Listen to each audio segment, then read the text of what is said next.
उज्जैन से 7 किलोमीटर दूर चिंताहरण या चिंतामणि गणेश मंदिर एक प्राचीन और चमत्कारी स्थान है, जो भक्तों की सभी चिंताओं को हरने के लिए प्रसिद्ध है। यहाँ की मूर्ति स्वयंभू है और जय मंदिर रामायण काल का है। जब माता श्री सीता जी अयोध्या लौट रही थी तो उन्होंने यहाँ गणेश जी की पूजा की थी और लक्ष्मण जी ने बाण मारकर जल की व्यवस्था की थी, जिसे आज लक्ष्मण बावड़ी भी कहा जाता है। इन्हें चिंता हरण क्यों कहा जाता है? मान्यता है कि जो भी भक्त यहाँ सच्ची श्रद्धा के साथ आते हैं, उनकी सभी चिंताओं को भगवान गणेश जी विराम लगा देते हैं। यहाँ गणेश जी 3 रूपों में विराजमान हैं: चिंतामणि, इच्छामणि एवं रिद्धि सिद्धि विनायक।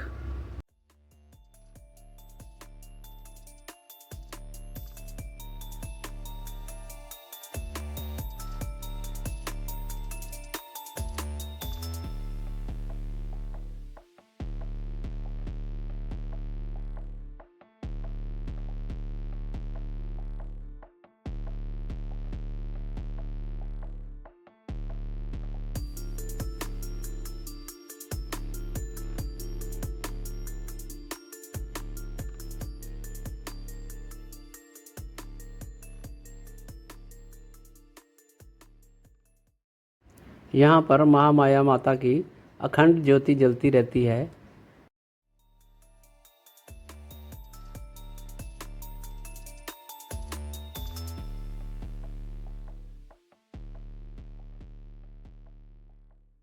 आपको माता श्री महामाया जी का भी मंदिर देखने को मिलेगा, जहाँ पर आप अपनी इच्छा पूर्ण कर सकते हैं, यहाँ दर्शन कर सकते हैं।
ये हरसिद्धि माता का मंदिर कहते हैं 51 शक्ति पीठों में से एक है।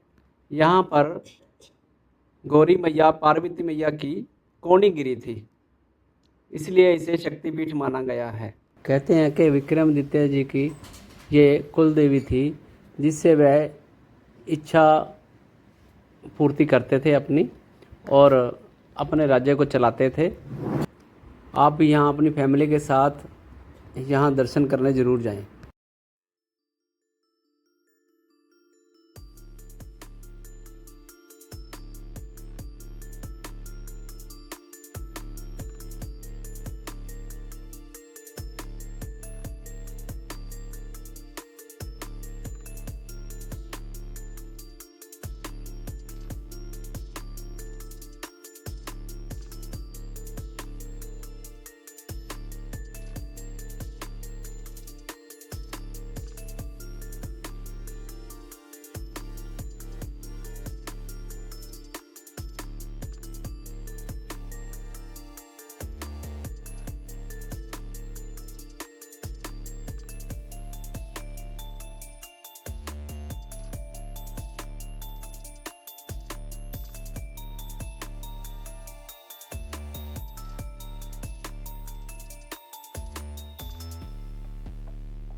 इसी मंदिर के समीप आपको काककोटेश्वर महादेव मंदिर के भी दर्शन होंगे।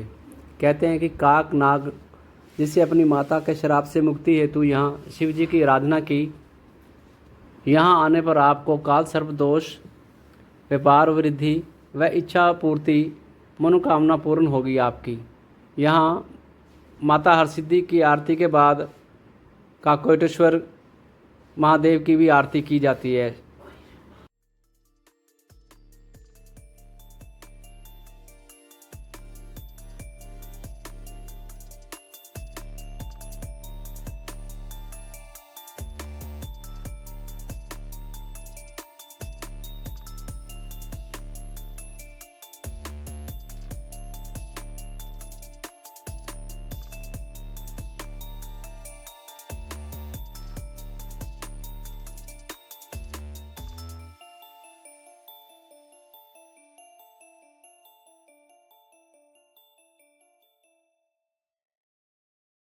इतिहास के अनुसार चक्रवर्ती सम्राट विक्रमादित्य महाराज का यहाँ पर सिंहासन बत्ती था, जिसे बत्ती परियां महाराज से सवाल करती थी और वह उनका उत्तर देते थे। विक्रमादित्य के देवलोक जाने के बाद ये सिंहासन धरती में समा गया। जब ये राजा भोज को सिंहासन मिला तो उन्होंने इस पर बैठने की कोशिश की, लेकिन उन बत्ती परियों ने इस सिंहासन पर उन्हें बैठने नहीं दिया। उन्होंने विक्रमादित्य की वीरता और सच्चाई को बताया। जी आप बताइए। उज्जैन के राजा है, राजा वीर विक्रमादित्य चक्रवर्ती सम्राट, और ये उज्जैन नगरी इसको अवंतिकापुरी बोलते हैं, और राजा विक्रमादित्य की बसाई हुई है। जितने यहाँ देवी देवता हैं, बाबा महाकाल को छोड़ के सभी को प्रसन्न करके राजा विक्रमादित्य लाए। बाबा महाकाल स्वयंभू है, अनादिकाल से न कहीं गए न जाएंगे, बाकी देवताएं सब प्रसन्न करके भक्त लोग ले गए थे। इसका उदाहरण है हरसिद्धि माता शक्तिपीठ। वो राजा विक्रमादित्य की आराध्य और कुल देवी भी है। उनको भी कोई राजा प्रसन्न करके गुजरात ले गए थे, माता वही निवास हो गई थी। जब राजा विक्रमादित्य यहाँ के राजा बने, इनको पता पड़ा कि हमारी कुल देवी आराध्य देवी हरसिद्धि माता, यहाँ तो मंदिर स्थान माता तो है नहीं, तो वापस गुजरात से प्रसन्न करके लाए। तो आज भी हजारों वर्ष के बाद ये मान्यता है कि शाम को आरती के समय माता आती है, रात्रि विश्राम यही करती है, और सुबह वापस कोयला डोंगर पोरबंदर गुजरात चली जाती है। ऐसी मान्यता है हजारों। ये विक्रम राजा और ये 32 देवियों का सिंहासन है। इसको सिंहासन 32 ही बोलते हैं।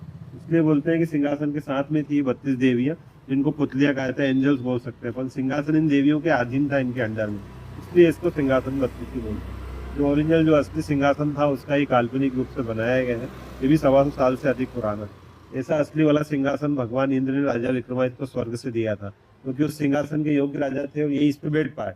लेकिन ये भी तब बैठ पाए जब इन 32 देवियों के इनने सवालों के सही जवाब दिए। दूसरा कोई भी राजा इस सिंहासन पे नहीं बैठ पाया, और उसी असली वाले सिंहासन में बैठ कर राजा विक्रमादित्य न्यायप्रिय हुए कि भगवान नवग्रह देवता भी इनके पास न्याय परामर्श, इनकी परीक्षा लेने के लिए आए। तो विक्रमादित्य सभा में इनका भी न्याय किया। तो इनके न्याय से शनि महाराज राजा विक्रमादित्य से नाराज हो गए थे, इनको शनि का 7.5 लगा था। तो प्रजा के लिए, अपने लिए इनने कष्ट सहा। तभी न्यायप्रिय, सत्यवादी और प्रदुख भंजन, प्रजा के लिए कष्ट सहने वाले राजा कहलाए। और शनि महाराज से इन्हें वरदान प्राप्त किया। शनि महाराज ने फिर इनको प्रसन्न होकर वरदान दिया, ये मेरी पूजा पाठ के बाद में तेरे दर्शन करने से, तेरी चरण वंदन करने से किसी को 7.5 दिन लगेगा, और यहीं से उज्जैन अवंती का यात्रा परिपूर्ण हो गया। ऐसे शनि महाराज का इनको वरदान प्राप्त है। ये विक्रम राजा है, वो बेताल महाराज है। विक्रम बेताल की आपने कहानी सुनी होगी। बेताल एक बुद्धिमानी प्रेत है जो राजा विक्रमादित्य के आधीन हुआ, विक्रम राजा को सिद्ध किया था।